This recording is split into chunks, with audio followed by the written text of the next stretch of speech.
Hello students, good morning. આજે આપણે 8મા ધોરણનું ટેક્સ્ટનો બીજો પાઠ એનું પહેલું લેક્ચર લઈ રહ્યા છીએ. આપણા યુનિટનું નામ છે LMBB. હવે આ શોર્ટ ફોર્મ છે, એનું આપણે ફૂલ ફોર્મ શું છે સમજી લઈએ. LMBB. L means learn. Learn એટલે શીખવું, શીખો. M એટલે મોર. મોર એટલે વધારે, વધારે શીખો. બી. બી એટલે બી. આ બીનો મતલબ છે બી. બી એટલે બનો, આ ક્રિયાપદ છે. અને બી બીજો છે, એનો મતલબ છે બ્રાઇટર, વધુ તેજસ્વી. વધુ શીખો અને વધુ તેજસ્વી બનો. હવે આમાં સૌથી પહેલાં એક્ટિવિટી 1 આપેલી છે. Listen, recite and enjoy the poem. સાંભળો, રિસાઇટ એટલે મોટેથી ગાઓ, અને એન્જોય ધ પોયમ અને આ પોયમની મજા માણો. સૌથી પહેલાં એક્ટિવિટી 1માં એક સરસ મજાની પોયમ આપી છે, નાના બાળકના મનની વાત. નાનું બાળક બધું જ સમજતું હોય, પણ એ બધી વસ્તુ એક્સપ્રેસ ના કરતું હોય, કહેતું ના હોય, બરાબર? એટલે એના મનમાં શું છે એ ક્યારેક જ કોઈક વ્યક્તિની આગળ અથવા તો એકલો બેઠો હોય ત્યારે પોતાની જાત સાથે એ ચિંતન કરતો હોય, પોતાની જાત સાથે વાત કરતો હોય મનમાં ને મનમાં, કે મને આમ કેમ કરવામાં આવે છે, મારી સાથે આવું વર્તન કેમ કરવામાં આવે છે. આપણે એની સાથે જે કંઈક હસ્યા બોલ્યા કર્યું હોય એ બધું એ બેઠો બેઠો વિચારતો હોય, અને એના મનની કંઈક વાત એના મનમાં હોય, એ વાત આજે આપણને અહીંયા કવિતાના રૂપમાં આપવામાં આવી છે. Whenever I see others taller than me. એક બાળક છે એ કહે છે કે જ્યારે I see હું જોઉં છું, others taller than me, જ્યારે હું બીજાઓને મારા કરતાં વધારે ટોલર ઊંચા જોઉં છું. નાનું બાળક છે એ જોતું હોય ઘરમાં બધા એનાથી ઊંચા છે, એ આપણું નાનું છે અને બાળકના ઘરના બધા સભ્યો એનાથી મોટા છે. એટલે આ બાળક મનમાં વિચારે છે કે જ્યારે હું બીજાઓને મારાથી વધારે ઊંચા જોઉં છું, I feel that I am small, ત્યારે મને એવો અહેસાસ થાય છે કે હું નાનો છું. And I wish I wear toll, અને હું એવી ઈચ્છા રાખું છું કે હું પણ એમના જેટલો મોટો થઈ જાઉં. બીજા સ્ટેન્ઝામાં, બીજી પંક્તિમાં, વેન આઈ સી સમવન ઓવરટેક્સ મી. જો શું કહે છે કે જ્યારે હું જોઉં છું, શું જોઉં છું? સમવન ઓવરટેક્સ મી, કોઈ બીજી વ્યક્તિ મારી ઓવરટેક કરે છે. ઓવરટેક કરે એટલે મારાથી આગળ નીકળી જાય છે. પછી એ ભલે વાહન ઉપર બેઠો હોય કે ચાલતો જતો હોય. નાનું બાળક છે, નાનું છે, નાના નાના પગલાં ભરીને ચાલે છે, બરાબર? એની સાથે કોઈ વ્યક્તિ ચાલતી હોય તો સ્વાભાવિક છે કે એનાથી એને ઓવરટેક કરીને એની આગળ જતી રહે. જ્યારે એટલે આ બાળક કહે છે કે જ્યારે કોઈ વ્યક્તિ મારાથી ઓવરટેક કરીને આગળ જાય છે ત્યારે આઈ વિશ માય લેગ્સ વેર લોંગર, ત્યારે હું એવી ઈચ્છા કરું છું કે મારા પગ પણ એના જેટલા લાંબા થઈ જાય. ટુ કેરી મી ફાસ્ટર, જે મને વધારે ઝડપથી આગળ લઈ જાય. ટુ કેરી એટલે લઈ જવું, અને ફાસ્ટર એટલે વધારે ઝડપથી. જ્યારે હું કોઈને મારાથી આગળ જતા જોઉં છું ત્યારે હું એવી ઈચ્છા કરું છું કે મારા પગ પણ લાંબા થઈ જાય, જે મને ઝડપથી આગળ લઈ જાય. ત્રીજો સ્ટેન્ઝા છે, વેન આઈ હિયર. બાળક શું કહે છે? જ્યારે હું સાંભળું છું. ઓ યોર ફ્રેન્ડ ઇઝ સચ અ ડિયર, અરે તારો મિત્ર કેટલો વાલો છે. I feel like asking why, ત્યારે મને એવું પૂછવાનું મન થાય છે કે કેમ, શા માટે. And it max me cry, અને આ બાબત મને રડાવી મૂકે છે. જો આપણા ઘરમાં તમારા બધાના ઘરમાં નાના ભાઈ બહેનો હશે, અથવા તો તમે ખુદ નાના હશો, ત્યારની આ વાત છે કે ભાઈ તમે કંઈક તોફાન કર્યું હોય, કોઈ વસ્તુ ઘરની તોડફોડ કરી નાખી હોય, તો મમ્મી અથવા પપ્પા ગુસ્સે થઈને તમને એમ કહે કે શું આવા તોફાન કરે છે, શું બધું તોડફોડ કરે છે, તારા કરતાં તારો પેલો ભાઈબંધ સારો છે, કેટલો ડાયો છે, જો એ કોઈ વસ્તુ તોડે છે, કોઈ રમકડું ક્યારે તોડી નાખે છે, કેટલા વર્ષો સુધી સાચવે છે, બરાબર? એટલે આ બાબત પેલા બાળકના મગજમાં બેસી ગઈ કે મારા મા બાપને, મારા પેરેન્ટ્સને હું નહીં અને પેલો મારો ભાઈબંધ છે એ વધારે વાલો છે. એટલે એ પૂછવાનું એને મન થાય કે કેમ ભાઈ એવું, તમે મારા માતા પિતા છો તો હું તમને વાલો હોઉં છું, એના કરતાં તમને મારા કરતાં મારો ફ્રેન્ડ વધારે વાલો છે, શા માટે? અને આ બાબતને કારણે બાળક રડી પડે છે, આ વિચારને કારણે. પછી છેલ્લા સ્ટેન્ઝામાં શું કહે છે? Then comes my mother. પછી મારી મમ્મી આવે છે. જો બાળક ગમે એટલું તોફાન કર્યું હોય, મમ્મીએ કદાચ ખીજાયું હોય કે બે ચાર લાફાઈ માર્યા હોય, કાં રૂમમાં પૂરી દીધો હોય, કંઈ પણ એને પનિશમેન્ટ આપી હોય, પણ થોડીક વાર થાય એટલા તો માતૃ હૃદય છે. પેલું બાળક ભલે મનમાં ગુસ્સો કરે કે મમ્મી તો આવી જ છે, મમ્મી તો સારી બહુ જબરી છે, પપ્પા આવે એટલે મમ્મીનું કંઈ જ દેવાનું છે કે આજે મમ્મીએ મને આટલો હેરાન કર્યો છે. પણ માતાના હૃદયમાં ક્યારેય એવું ના હોય. 5 મિનિટે પૂરી નહીં થાય બાળકને રૂમમાં પૂર્યા એની, અને તરત દરવાજો ખોલીને મારો દીકરો બહુ ડાયો, મમ્મીએ માર્યું, ચલો મમ્મીને અતા કરી દો, મમ્મીને અતા કરી દો, એમ કરી અને એને ફોલાવશે, એને પટાવશે.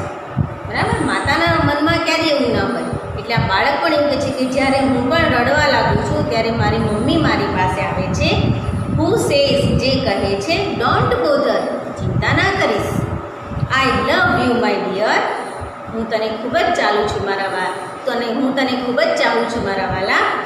એટલે આ બાળક શું કહેવા માગે છે કે જ્યારે કોઈ મને એવું કહે છે કે તારા કરતાં તારો ફ્રેન્ડ સારો છે, અને એ બાબતે જ્યારે હું રડવા લાગું છું ત્યારે મારી મમ્મી મારી પાસે આવે છે અને મને એમ કહે છે કે ચિંતા ના કર બેટા, હું તને ખૂબ જ ચાહું છું, તું મારો વાલો દીકરો છે. The words I am happy to here. અને આ શબ્દો સાંભળી અને હું ખુશ થઈ જાઉં છું અને હસવા લાગું છું. બરાબર? આ એક નાના બાળકના મનની વાત હતી. હવે એક્ટિવિટી 2, એક્ટિવિટી 1 નોટમાં નથી લખવાની, ખાલી સમજવાની હતી. એના સ્પેલિંગ હું નોટ્સ આપીશ, એમાંથી લખી નાખવાના છે. Activity 2, see the picture and study the information. ચિત્ર જુઓ અને માહિતી જે આપી છે એનો અભ્યાસ કરવાનો છે. ચિત્ર આપ્યું છે બુર્જ ખલીફાનું. બરાબર? ક્યાં આવેલું છે બુર્જ ખલીફા? દુબઈમાં. Burj Khalifa is the tallest building in the world. વિશ્વમાં બુર્જ ખલીફા એ સૌથી ઊંચી ઇમારત છે. It is sky scraper in Dubai. તે દુબઈમાં આવેલી ગગનચુંબી ઇમારત છે. ગગનચુંબી એટલે આપણે આમ ત્યાંથી જો એની પાસે થોડે દૂર ઊભા રહીને આપણે જોઈએ તો આપણે એમ લાગે કે આ જે બુર્જ ખલીફાનો જે ઉપરનો પાર્ટ છે આખો આકાશને ચીરીને એની અંદર જતો રહે છે, સ્વર્ગમાં પહોંચી જાય છે. બરાબર? એને કહેવાય ગગનચુંબી. જાણે આકાશને અડી જતો હોય એવું આપણને અહેસાસ થાય. એને ઇંગ્લિશમાં કહેવાય છે skyscraper. It has 163 floors. તેમાં 163 માળ છે. Its height is 827.8 metres.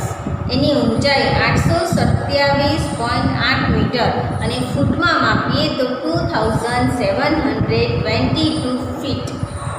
2722 ફૂટ એની ઊંચાઈ છે. It is the tallest main made structure in the world. આ દુનિયાનું સૌથી ઊંચામાં ઊંચું માનવ સર્જિત બાંધકામ છે, ઇમારત છે. બીજા ઘણા ઊંચા બાંધકામો હશે પણ માનવ સર્જિતને આ મનુષ્ય બનાવેલું છે. છેક ઉપરના માળ સુધી બધું મટીરિયલ માણસો દ્વારા પહોંચાડવામાં આવેલું છે, મશીનરી દ્વારા નહીં. બરાબર? ઇટ્સ બેઝ ઇઝ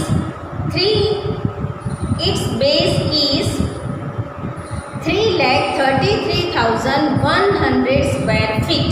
એનો ઘેરાવો, બેઝ એટલે એનો પાયો, નીચેનો ભાગ, જે બિલ્ડિંગ શરૂ થાય છે એની નીચેનો ઘેરાવો કેટલો છે તો 3,33,100 ચોરસ ફૂટ છે. It has the longest water supply line. આટલી મોટી ઇમારત છે, આટલી મોટી બિલ્ડિંગ છે તો છેક ઉપર સુધી પાણી પહોંચાડવું હોય તો આ બિલ્ડિંગમાં સૌથી લાંબામાં લાંબી વોટર સપ્લાય લાઇન છે. પાણી પહોંચાડતી આખી પાઇપલાઇન ગોઠવવામાં આવી છે, આટલી ઊંચી. બરાબર? જેટલી ઊંચી આ બિલ્ડિંગ છે તેટલી ઊંચી અને એટલી લાંબી.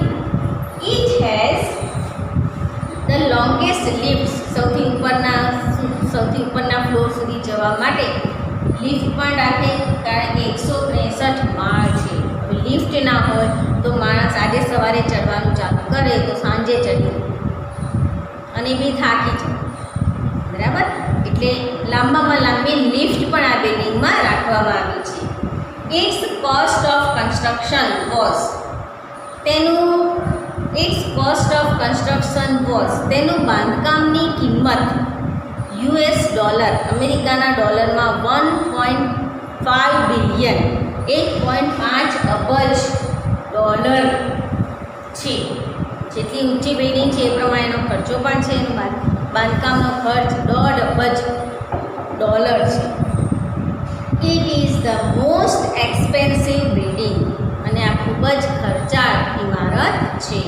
કારણ કે જેવું આપણું જેવું મકાન હોય એવું એ મકાનને રિનોવેશન કરાવવાનો ખર્ચ થાય. આપણે એક રૂમ રસોડું હોય તો એનો રિનોવેશનનો ખર્ચ ઓછો થાય, 3 રૂમ રસોડું હોય તો એનો રિનોવેશનનો ખર્ચ વધારે થાય, 4 ફ્લોરનું મકાન હોય આપણું તો એનો રિનોવેશનનો ખર્ચ એનાથી વધારે થાય. બરાબર? એ રીતે 163 માળ છે તો એની બિલ્ડિંગનો ખર્ચ પણ વધારે છે, એટલે એક્સપેન્સિવ બિલ્ડિંગ છે. હવે એના આધારે નીચે આપણને 5 ટ્રુ ફોલ્સ આપેલા છે. પહેલું છે the tallest building in the world is Burj Khalifa. Burj Khalifa વિશ્વની સૌથી ઊંચામાં ઊંચી બિલ્ડિંગ છે, તો true. It is the smallest building in Dubai. તે દુબઈની નાની બિલ્ડિંગ છે, તો false. No other building has so long water supply line as the Burj has. Burj પાસે જેટલી લાંબી વોટર સપ્લાયની લાઇન છે એટલી લાંબી બીજા કોઈ બિલ્ડિંગમાં નથી. તો સાચી વાત છે, એટલે આપણે લખીશું true. Its lift system is the longest one in the world. વિશ્વમાં તેની લિફ્ટની જે સિસ્ટમ છે તે વિશ્વમાં સૌથી વધારે લાંબી છે, તો ટ્રુ. અને 5મું વાક્ય આપ્યું છે its cost was higher than any other building in the world. આ બિલ્ડિંગની કિંમત વિશ્વના બીજા બિલ્ડિંગની કિંમત કરતાં હાયર છે, વધારે છે. તો એની વાત છે સાચી, એટલે અહીંયા લખીશું ટ્રુ. જો આ વાક્યોમાં પણ અમુક વાક્યોમાં ડિગ્રી દર્શાવેલી છે. તમે 7મા ધોરણમાં ડિગ્રી શીખી ગયા હશો, પોઝિટિવ ડિગ્રી, કમ્પેરેટિવ ડિગ્રી અને સુપરલેટિવ ડિગ્રી. કદાચ સુપરલેટિવ ડિગ્રીની ચર્ચા નહીં હોય કારણ કે તમારા 7મા ધોરણના કોર્સમાં સુપરલેટિવ ડિગ્રી નથી, પણ હવે 8મા ધોરણમાં આવશે. એ હું તમને થોડું અહીંયા શીખવાડી દઉં છું, એટલે જેના આધારે તમે એક્ટિવિટી 3 આપણે સમજી શકીએ. બરાબર? દાખલા તરીકે 3 વસ્તુ છે. આ એક બોક્સ છે, બરાબર? પછી આ એક બોક્સ છે અને આ એક બોક્સ છે. આ 1 નંબરનું બોક્સ છે, આ 2 નંબરનું બોક્સ છે અને આ 3 નંબરનું બોક્સ છે. 1, 2 અને 3 બોક્સ મેં દોર્યા છે. હવે આને આપણે ડિગ્રીમાં લખવાનું. ડિગ્રી એટલે શું? ડિગ્રી ઓફ કમ્પેરિઝન, સરખામણી કરવાની કક્ષાઓ. સરખામણી એટલે તુલના કરવી. આપણે નથી ઘણીવાર તુલના કરતા, ટીચર પણ ક્લાસમાં તુલના કરતા હોય, ઘરે મમ્મી પણ સરખામણી કરતા કે તારા કરતાં આ તારો નાનો ભાઈ છે ને એ વધારે ડાયો છે. બરાબર? આ તુલના કરી કે ના કરતા 3 પ્રકારની તુલના હોય. એમાં પહેલી છે પોઝિટિવ ડિગ્રી. પોઝિટિવ ડિગ્રી એને કહેવાય સમાનતા દર્શક. જ્યારે કોઈ વ્યક્તિ કે વસ્તુમાં રહેલા ગુણ સરખા હોય ત્યારે ત્યાં આપણે પોઝિટિવ ડિગ્રીનો ઉપયોગ કરીએ છીએ. બરાબર? આપણે ઘણીવાર કહે છે કે રમેશ અને મોહન બંને એક જ સરખા ઊંચા છે અથવા એક જ સરખા જાડા છે. બંનેમાં જાડાનો ગુણ કેવો છે? સરખો છે. ઊંચાઈનો ગુણ કેવો છે? સરખો છે. એવું દર્શાવવા માટે પોઝિટિવ ડિગ્રી વપરાય. પોઝિટિવ ડિગ્રી ના જેટલો જ આવી રીતે લખાય એસ અને અહીંયા વચ્ચે આવે વિશેષણ. બરાબર? અહીંયા આગળ એક નામ આવે, અહીંયા આગળ બીજું નામ આવે. આ પોઝિટિવ ડિગ્રી. પછી બીજી છે કમ્પેરેટિવ ડિગ્રી. એને કહેવાય અધિકતા દર્શક. અધિકતા દર્શક એટલે 2 વ્યક્તિ વચ્ચેની સરખામણી છે. એમાં એક વ્યક્તિ છે બીજી વ્યક્તિ કરતાં વધારે ચડિયાતી છે, વધારે હોશિયાર છે, થોડો વધારે ઊંચો છે, થોડો વધારે જાડો છે. બેમાંથી એક અલગ છે બીજા કરતાં, ના કરતાં આપણે બોલીએ છીએ. એના માટે ડિગ્રી દર્શાવવા માટે આપણે ઇંગ્લિશમાં ER અને ધેનનો ઉપયોગ કરીશું. આ ER કોની પાછળ લાગશે? તો વિશેષણની પાછળ. વિશેષણની પાછળ ER અને પછી ધેન. આટલું કરો ત્યારે તમારી કમ્પેરેટિવ ડિગ્રી બને. અને સુપરલેટિવ ડિગ્રીમાં EST ઓફ ઓલ, અને EST ની આગળ અહીંયા આવશે વિશેષણ અને એની આગળ આવશે ધ ફરજિયાત આવશે. આ ત્રણે ડિગ્રી તમે આમ તો શીખી ગયા છો એટલે આપણે થોડું ડિટેલમાં અત્યારે નથી જતા. જ્યારે ગ્રામરમાં આપણે ડિગ્રીનો પાઠ આવશે ત્યારે હું તમને આખું ડિટેલમાં સમજાવીશ. અત્યારે તો તમારે ફક્ત આ ખાલી જગ્યાઓ પૂરવા માટે થોડી ડિગ્રી શીખવાની છે. 3 બોક્સ છે. પહેલું નાનું છે, બીજું મોટું છે અને ત્રીજું એ બંનેની વચ્ચેની સાઈઝનું છે. બરાબર. હવે હું આને કહીશ કે the first box is small. કેવું છે? નાનું છે. બરાબર. પછી લખીશ ધ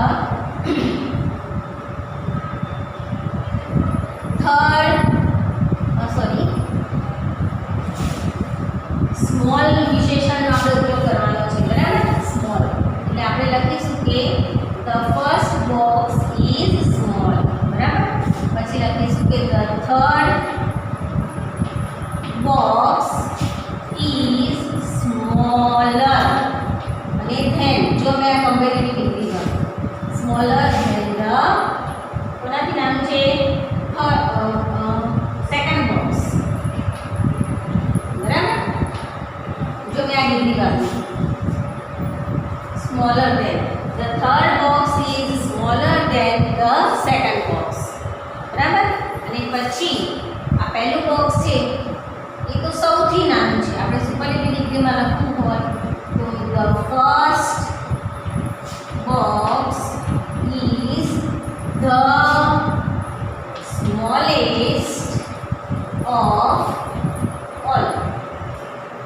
બરાબર. આ જો સ્મોલેસ્ટ અને ધ આવ્યું કે ભાઈ ના પહેલું બોક્સ છે સૌથી નાનું છે. આ પ્રમાણે આપણે ખાલી જગ્યાઓ પૂરવાની છે. તમે તમારી ટેક્સ્ટ બુક ખુલ્લી રાખો અને ખાલી જોતા જાઓ. અત્યારે લખશો નહીં, હું ફોટા પાડીને મોકલી દઈશ ત્યારે લખી નાખજો. બરાબર. ચલો, પહેલી ખાલી જગ્યા આપી છે. ચિત્રોનો અભ્યાસ કરો અને તેમને આધારે સાચા શબ્દો પસંદ કરીને ખાલી જગ્યામાં પૂરવાના છે. પહેલું ખાલી કૌંસમાં આપેલું છે સ્મોલ, સ્મોલર અને સ્મોલેસ્ટ. બરાબર. આમાં હવે આપણે આ નથી જોવાનું, હવે આપણે આપણા ચિત્રમાં જોવાનું છે. ધ સેકન્ડ બોક્સ ઇઝ ખાલી જગ્યા. સેકન્ડ બોક્સ કેવું છે? તો બધાથી નાનું છે એટલે આપણે અત્યારે લખો ખાલી સ્મોલ. કેમ અહીંયા સ્મોલેસ્ટ નહીં આવે એ પણ સમજાવી દઉં, કારણ કે એની આગળ આવી રીતે ધ નથી અને પાછા ઓફ ઓલ પણ નથી. બરાબર. એટલા માટે સેકન્ડ બોક્સ ઇઝ સ્મોલ. બીજું છે થર્ડ બોક્સ ઇઝ ખાલી જગ્યા than the first box. Third box છે તમારી બુકમાં જોતા જાઓ ચિત્રમાં. ત્રીજું બોક્સ થર્ડ બોક્સ છે એ પહેલા બોક્સ કરતાં કેવું છે? નાનું છે એટલે આપણે લખીશું સ્મોલર. અને ત્રીજી ખાલી જગ્યા છે સેકન્ડ બોક્સ ઇઝ ધ ખાલી જગ્યા ઓફ ઓલ ધ બોક્સીસ. બીજું જે બોક્સ છે એ બધા બોક્સ કરતાં કેવું છે? સ્મોલેસ્ટ, સૌથી નાનું છે. હવે એવી રીતે બીજું થીક, થીકર અને થીકેસ્ટ. થીક એટલે શું થાય? જાડું. થીકર એટલે વધારે જાડું અને થીકેસ્ટ એટલે સૌથી વધારે જાડું. હવે પહેલી ખાલી જગ્યા છે the apple tree does not have ખાલી જગ્યા ટ્રંક. પહેલું જે ચિત્રમાં વૃક્ષ આપેલું છે એપલનું છે, બીજું મેંગોનું છે અને ત્રીજું બનિયન વડનું ઝાડ છે. એટલે પહેલું ટ્રી છે એમાં કહે છે કે the apple tree does not have ખાલી જગ્યા ટ્રંક. એની પાસે કેવું ટ્રંક નથી? તો થીક એટલે જાડું. તેની પાસે જાડું ટ્રંક નથી, જાડું થડ નથી. બીજું the trunk of the mango tree is ખાલી જગ્યા than the apple. The trunk of the mango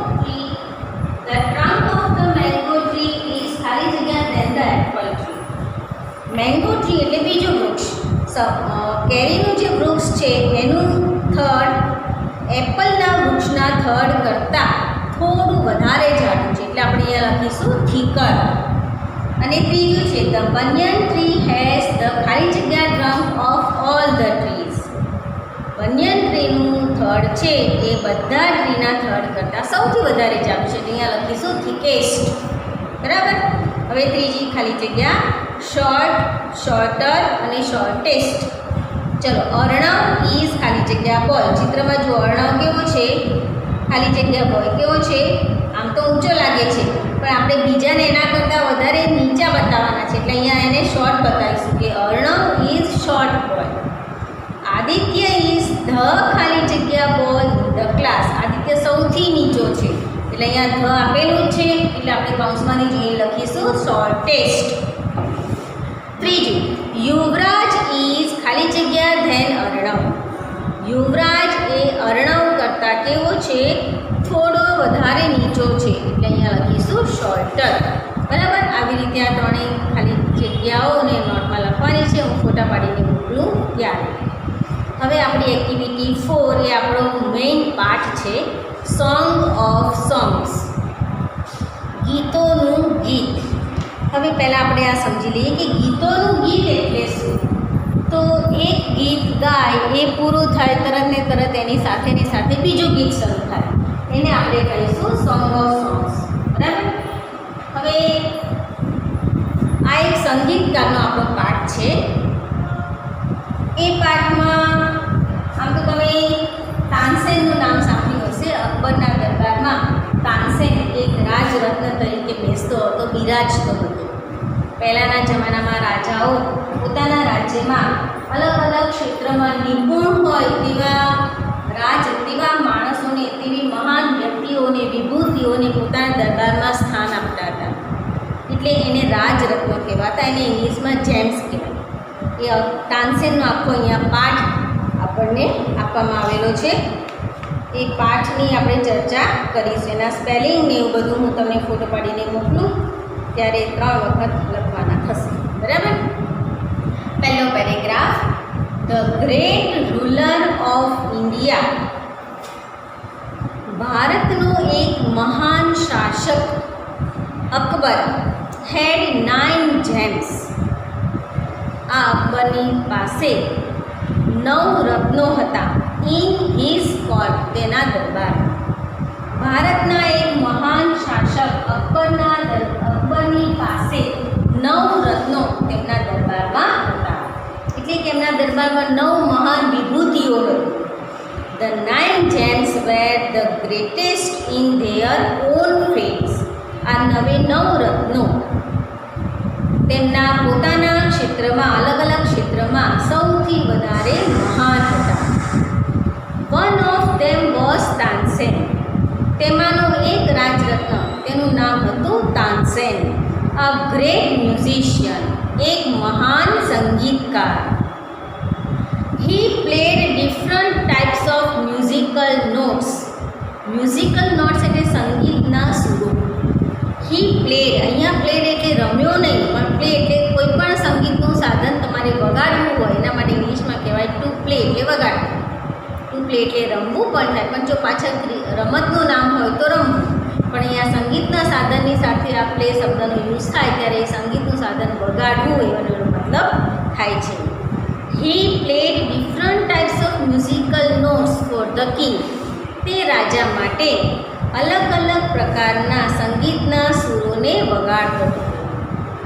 બરાબર, પહેલાંના સમયમાં રાજાઓને મનોરંજન માટે બીજી કોઈ પ્રવૃત્તિ હતી નહીં. ટીવી, મોબાઈલ, લેપટોપ, ચેનલ આવું કશું નહોતું. એટલે એ લોકો પોતાના દરબારમાં આવા જે 9 રત્નોને બેસાડતા, 2, 5, 10 જે કંઈ એના રાજ્યમાં આવી મહાન વિભૂતિઓ હોય એને સ્થાન આપતા અને એ બધા રાજાઓનું મનોરંજન કરતા. એવી રીતે આ તાનસેન પણ અલગ અલગ સંગીતના સુરો ગાઈ વગાડી અને રાજાને ખુશ કરતો હતો. He played ragas. તે અલગ અલગ રાગની વગાડતો હતો. કયા કયા રાગ? તો લાઈક માલકૌંસ, દીપક, કેદાર, મલ્હાર. આ છોકરાઓના નામ નથી, આ રાગના નામ છે. કેદાર રાગ. આપણે બધા તો તમે કે આપણે સંગીત વિશે બહુ ખાસ જાણતા નથી, પણ જે લોકો સંગીતના ક્લાસીસમાં જતા હોય એ લોકોને આ બધા રાગ વિશે ખબર હોય કે કયો રાગ ગાવાથી શું થાય. બરાબર, મલ્હાર રાગ ગાઈએ તો વરસાદ આવે. એવી રીતે અલગ અલગ રાગોની અલગ અલગ પ્રભાવ હોય. પહેલાંના સમયમાં જ્યારે સતયુગ હતો ત્યારે આ બધા રાગોનો પ્રભાવ પડતો. બરાબર, મલ્હાર વરસાદ ના પડે, કોઈ સંત હોય મલ્હાર રાગ ગાય અને વરસાદ તૂટી પડે. એટલે આ સંગીતના રાગનો પ્રભાવ છે, બહુ પ્રભાવશાળી આ બધા રાગ છે. એટલે એવી રીતે આ તાનસેન પણ અલગ અલગ રાગ જેવા કે માલકૌંસ, દીપક, કેદાર, મલ્હાર વગેરે રાગને ગાતો હતો. તાનસેન મેડ સમ ઇનોવેશન ઇન મલ્હાર રાગ. તાનસેન પોતે સંગીતકાર હતો એટલે એણે જાતે જ મલ્હાર રાગમાં કેટલાક સુધારા કર્યા, કેટલાક ફેરફારો કર્યા. એન્ડ ક્રિએટેડ મિયા મલ્હાર રાગ, અને મિયા મલ્હાર રાગની રચના કરી. મલ્હાર રાગમાંથી થોડાક સુધારા વધારા કરી અને જે નવો રાગ એણે ક્રિએટ કર્યો, નવા રાગની જે રચના કરી એણે નામ આપ્યું મિયા મલ્હાર રાગ. વન ઇવનિંગ, એક દિવસ સાંજે, the king was in his court. રાજા તેના દરબારમાં બેઠા હતા. હી સેડ ટુ તાનસેન, તેમણે તાનસેનને કહ્યું કે ઉસ્તાદજી, જો સંગીતકારને મોટે ભાગે આપણે ઉસ્તાદજીના શબ્દથી સંબોધન કરતા હોઈએ છીએ. એટલે અહીંયા પણ રાજા એને કહે છે ઉસ્તાદજી, play something new on your tanpura. Play something new on your tanpura. મહેરબાની કરીને તમે તમારા તાનપુરો સંગીતનું વાદ્ય છે, તાનપુરા ઉપર કંઈક નવું વગાડો, સમથિંગ ન્યૂ. મહેરબાની કરીને ઉસ્તાદજી તમે તમારા તાનપુરા ઉપર કંઈક નવું વગાડો. એન્ડ મેક અસ હેપી, અને અમને બધાને ખુશ કરી દો. તાનસેન એગ્રીડ. હવે રાજા આદેશ આપે, ઓર્ડર આપે એટલે એના ઓર્ડરનું કોઈ ઉલ્લંઘન કરી શકે નહીં. તાનસેન એગ્રીડ, તાનસેન સંમત થઈ ગયો. હી ટુક હિઝ તાનપુરા, તેણે તરત જ પોતાનું તાનપુરા પોતાના હાથમાં લીધું. હી સ્ટાર્ટેડ ધ રાગ દરબારી, અને એણે રાગ દરબારી ગાવાનું શરૂ કર્યું. જો આ પણ એક રાગ છે, દરબારી રાગ. દરબારમાં બેઠા છે તો દરબારી રાગ ગાવાનું શરૂ કર્યું. ધ કોર્ટ બીકેમ કામ એન્ડ ક્વાઇટ. કામ એટલે એકદમ શાંત, અને ક્વાઇટ એટલે એકદમ ગંભીર, આમ જાણે કોઈ વસ્તુમાં ખોવાઈ ગયા હોય એવી રીતે. એટલે આખો દરબાર એના આ સંગીત સાંભળવામાં, એનો આ દરબારી રાગ સાંભળવામાં એકદમ શાંત પડી ગયો, અને બધા એમાં તલ્લીન થઈ ગયા, લીન થઈ ગયા, ક્વાઇટ થઈ ગયા એકદમ. પીપલ ફરગોટ એવરીથિંગ અરાઉન્ડ ધેમ. જેટલા દરબારમાં લોકો હાજર હતા, જેટલા લોકો આ તાનસેનનો દરબારી રાગ સાંભળતા હતા, એ બધા જ લોકો પોતાની આસપાસની બધી વસ્તુઓને ભૂલી ગયા. એ પણ ભૂલી ગયા કે પોતે રાજાના દરબારમાં બેઠા છે. બસ બધા એને સાંભળવામાં તલ્લીન થઈ ગયા. પીપલ ફરગોટ એવરીથિંગ અરાઉન્ડ ધેમ. લોકો તેમની આસપાસની બધી જ વસ્તુઓ ભૂલી ગયા. આફ્ટર સમ ટાઈમ, થોડા સમય પછી, રાજા પણ આમાં તલ્લીન થઈ ગયા અને આંખો બંધ કરીને મજાની સાંભળતા હતા. આફ્ટર સમ ટાઈમ, થોડા સમય પછી, ધ કિંગ લુક્ડ અપ. રાજાએ જોયું, ઊંચું જોયું, એટલે મીન્સ કે આંખો ખોલી. His eyes bright with praise. એની આંખો વખાણથી ચમકી રહી, એની આંખોમાં પ્રશંસા હતી, ચમકતી હતી એની આંખો. એટલા બધા ખુશ થઈ ગયા હતા કે એની આંખો આખી વખાણ પ્રશંસાથી ચમકતી હતી. અને એમના મોઢામાંથી શબ્દો નીકળી પડ્યા, વન્ડરફુલ હી સેડ. અને એમણે બહુ જ શાંતિથી તાનસેનને કહ્યું કે અદ્ભુત. સરસ મજાનો રાગ સાંભળી રાજા, એનો દરબાર, એના દરબારીઓ બધા એટલા તલ્લીન થઈ ગયા રાગ સાંભળવામાં, અને એટલા શાંત પડી ગયા, અને એટલી બધાને મજા પડી ગઈ કે થોડીક વાર પછી રાજાએ પોતાની આંખો ખોલી તો આંખોમાં એક અલગ પ્રકારની ચમક હતી. અને એ ચમકને કારણે વખાણ હતા, અને એ વખાણ કરતાં કરતાં એમના મોઢામાંથી શબ્દો સરી પડ્યા, વન્ડરફુલ, અદ્ભુત. સારું સ્ટુડન્ટ્સ, આજે આપણે આટલે સુધી રાખીશું. બાકીનું નેક્સ્ટ લેક્ચરમાં મારા વિડીયોને સબસ્ક્રાઈબ કરજો, બેલ આઇકન દબાવજો, જેથી કરીને તમને મારા બધા જ વિડીયો મળતા રહે. બરાબર? બાય.